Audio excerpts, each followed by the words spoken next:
And I think you're exactly right. And I think it's one of the opportunities that we have as artists that are maybe harder in more traditional retail settings or making settings. I think about the range of relationships that took place during my years there at the Bag Factory and how I was invited into some of the really sacred spaces. I mean, we were a part of people's weddings and anniversaries and birthdays, all of those kind of good things. But we're also invited into the sad times. I particularly remember someone calling me on the phone and saying, do you make urns? And that's a word that generally gets used only for cremation remains. And I said, well, I do. Do you make little ones? And I said, well, since I make them all, I could make them whatever size you need. Can you have one for me by, and she gave me a date. And then she started crying. And then I wondered, you know what's behind this question? Well, she said, I'm carrying twins and one has died in utero and they're going to induce labor on this day.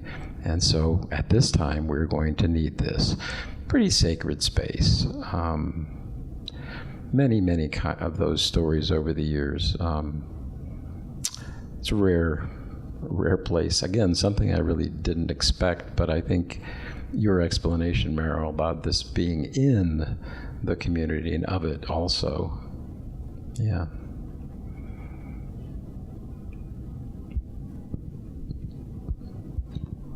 Yeah, that's really, that's so touching. I don't know how to add to that, but to sort of touch on it is being in the community. There are a number of places that allow, we have such receptive places and spaces where artists are not, on the fringe. They are tied deeply to who we are as a population.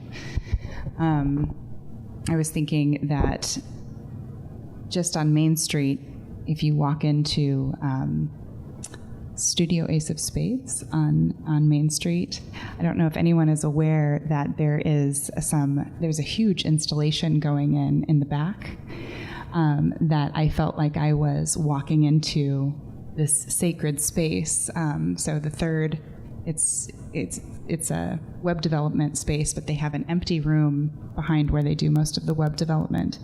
And there's a local artist, Krista Ruel, that's creating an installation for a gallery exhibit, I think this winter.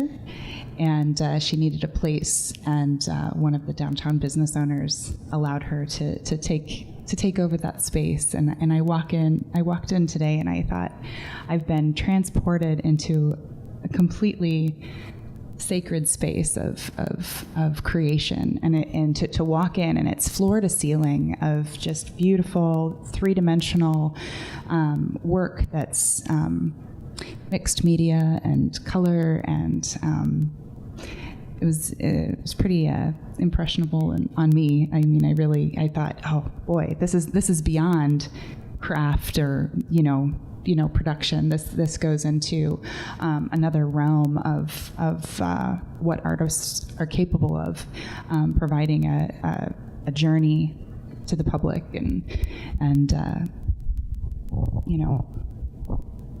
sort of touching on sacred spaces sort of from within. And so I encourage everybody to go and take a look at it, because it's a treat downtown right now that you can take a look at what she's working on. So.